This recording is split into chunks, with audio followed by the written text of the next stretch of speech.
At ito po yung ating baboy na Ayan na nga guys. huli po natin. Pasilip ko na inyo ang ating babuyan.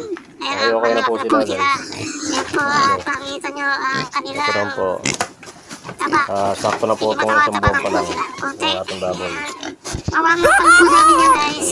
Ito ay medyo maliit pa yung 1 nasa kabilang hour kulungan. later. Guys, pasok ko na. Pasisilip ko sa inyo ang aking Guys, ating nilinis ng harapan ko hapon. po yan ay At yung makalawa. pinasilip ko na rin po sa inyo ang aming salina. Yung area namin, no? Ang aming Yung aming babuyan. itsura ng Dadagdagan ko aming po natin. kulungan. Dahil dadagdagan pa po namin yan sa kabila. Ang buko. Ayan, ang aming area. Ayan, Punong kahoy. ang napakataas na puno.